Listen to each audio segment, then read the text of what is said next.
রাধে রাধে, সবাইকে নমস্কার, সবাইকে হরে কৃষ্ণ জানাই, সবাইকে প্রণাম জানাই। আজকে গীতা দশম অধ্যায়ে যে 37 নম্বর 38 নম্বর শ্লোকটি শ্রবণ করব, আপনাদেরকে শ্রবণ করাবো। তো এখানে ভগবান স্বয়ং অর্জুনকে বলেছেন এই 37 নম্বরে 38 নম্বর বিভূতি যোগ দশম অধ্যায়ে ভগবান শ্রীকৃষ্ণ এখানে অর্জুনকে বোঝাচ্ছেন। তো সবাই চ্যানেলটি সাবস্ক্রাইব করবেন, এখানে নিত্য গীতা পাঠ, নিত্য ভাগবত পাঠ হয়, আপনারা শ্রবণ করবেন, চ্যানেলটিকে সাপোর্ট করবেন। তো শুরু করি আজকে গীতা পাঠ। জয় গীতা, জয় গীতা, জয় গীতা। জয় জয় রাধা কৃষ্ণ প্রেমানন্দ নিতাই গৌর, হরি হরি বল। ভজ শ্রীকৃষ্ণ চৈতন্য প্রভু নিত্যানন্দ, শ্রী অদ্বৈত গদাধর শ্রীবাসাদি যত গৌর ভক্তবৃন্দ। জয় রূপ সনাতন ভট্ট রঘুনাথ, শ্রীযুগ গোপাল ভট্ট দাস রঘুনাথ। এই ছয় গোসাই করি চরণ বন্ধন, যা হইতে বিঘ্নাশ অভীষ্ট পুরাণ। গুরু ব্রহ্মা গুরু বিষ্ণু গুরুদেব মহেশ্বর, গুরুদেব সাক্ষাৎ পরম তস্মৈ শ্রী গুরুই নমো নমঃ। হে কৃষ্ণ করুণা সিন্ধু দীনবন্ধু জগৎপতে গোপেশ গোপীকান্ত রাধাকান্ত নমস্তে। তপ্ত কাঞ্চন গৌরাঙ্গী রাধে বৃন্দাবনেশ্বরী, বৃষভানুসুতে দেবী তাঙ্গমি হরি প্রিয়ে। বৃন্দাবী তুলসী দেবী প্রিয়া হয়ে কেশব চ, বিষ্ণুপতি নমস্তম দেবী সত্যবতী নমো নমঃ। হরে কৃষ্ণ কৃষ্ণ কৃষ্ণ হরে হরে, হরে রাম রাম রাম হরে হরে। জয় গীতা, জয় গীতা। তো শুরু করা যাক দশম অধ্যায়ে 37 নম্বর শ্লোকে ভগবান শ্রীকৃষ্ণ অর্জুনকে কি বললেন?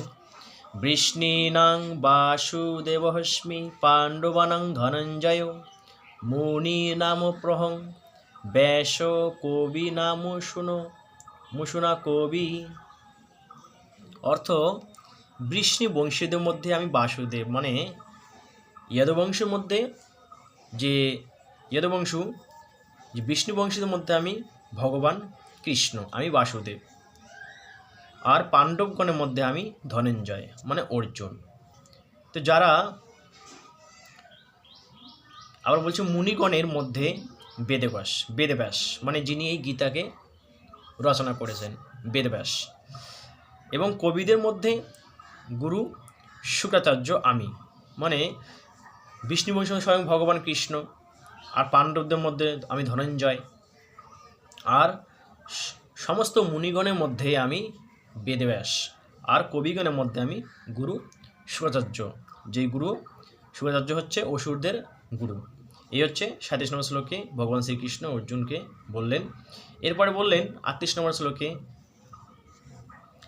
দণ্ড দময়াতামহস্মি নীতিরশ্মি জিগীষতম, মৌনং চৈবাস্মি গুজ্জানং জ্ঞানবতামহম। অর্থ, দমনকারীদের মধ্যে আমি দ্বন্দ্বনীতি, এবং জয়েচ্ছু ব্যক্তিগণের মধ্যে আমি নীতি। আমি গোপনীয়, অর্থাৎ গুপ্ত রাখার যোগ্য ভাব সকলের মধ্যে মৌন, এবং জ্ঞানী দিগের আমি জ্ঞান। এখানে বলছেন যে দমনকারীর মধ্যে আমি দণ্ডনীতি, আমি দমন করি, আমি শাস্তি দেই পাপীদের, আমি শাস্তি দেই অত্যাচারী দুরাচারী, আমি সবাইকে শাস্তি দেই, তাদেরকে বধ করি। যেরকম মহাভারতের যুদ্ধে স্বয়ং ভগবান তার মায়ার দ্বারাই সমস্ত কিছু সব বিনাশ করে দিলেন। দুর্যোধনের সমস্ত প্রজা, সমস্ত তার ভাই, তার যত সেনাসৈন্য ছিল, মহারথী যত কিছু ছিল, রাজাদের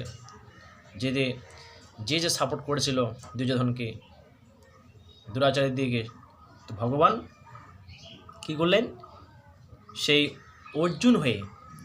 অর্জুনকে মাধ্যম করে ভগবান সব বিনাশ করে দিলেন।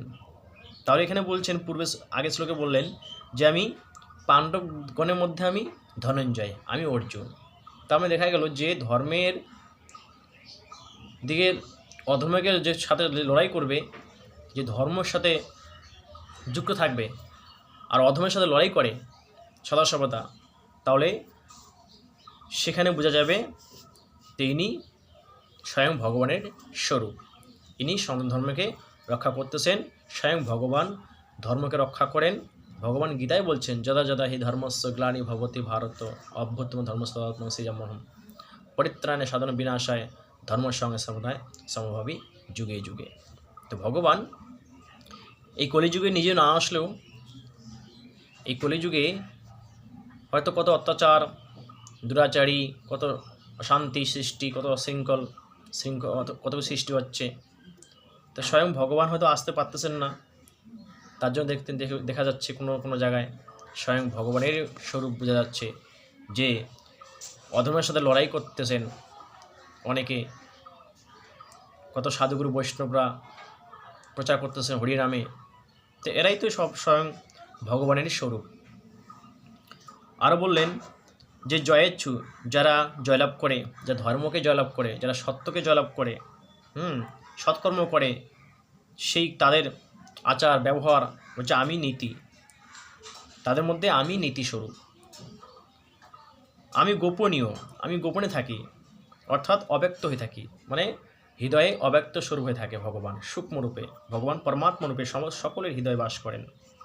গুপ্ত রাখার যোগ্য ভাব সকলের মধ্যে আমি মৌন, সমস্ত ভাব মৌন, মানে ধৈর্যবান, শান্ত, যে মৌন আমি, যারা শান্ত হয়ে ভগবানের পূজা করে সেখানে মৌন হয়ে আমি থাকি, তার নিষ্কাম ভক্তি আমি সবসময় তার হৃদয়ে বাস করি আমি। এবং জ্ঞানী দিকের আমি জ্ঞান, আমি যারা জ্ঞান অর্জন করেছেন, যে জ্ঞানী দিকের মধ্যে আমি জ্ঞান, যারা শাস্ত্রপাঠ, যারা ভাগবত গীতা হাজার হাজার লক্ষ লক্ষ মানুষকে এই পথে হরিনামের পথে নিয়ে আসে, পারমার্থিক জ্ঞানে সমস্ত এই কলিযুগে মানুষকে উদ্ধার করার জন্য, সৎ রাস্তা দেখানোর জন্য, সৎ রাস্তা নিয়ে আসার জন্য যে জ্ঞান অর্জন করে, সেই হচ্ছে আমি জ্ঞানী দিকের আমি জ্ঞান। তো এই ছিল 37 নম্বর 38 নম্বর শ্লোকে ভগবান শ্রীকৃষ্ণ অর্জুনকে বুঝালেন। আমরা এটাই বুঝলাম বিভূতি যোগে। তো আজকে এখানেই গীতাকে বিশ্রাম রাখি, আবার অন্যদিন আপনাদের সামনে অন্যান্য শ্লোকগুলি শ্রবণ আমরা করব। তো সবাইকে রাধে রাধে, জয় গীতা, জয় গীতা। সব ভালো থাকবেন, সুস্থ থাকবেন, চ্যানেলটিকে সাবস্ক্রাইব করবেন। জয় জয় শ্রী রাধাকৃষ্ণ প্রেমানন্দ তাই গৌর হরি হরি বল।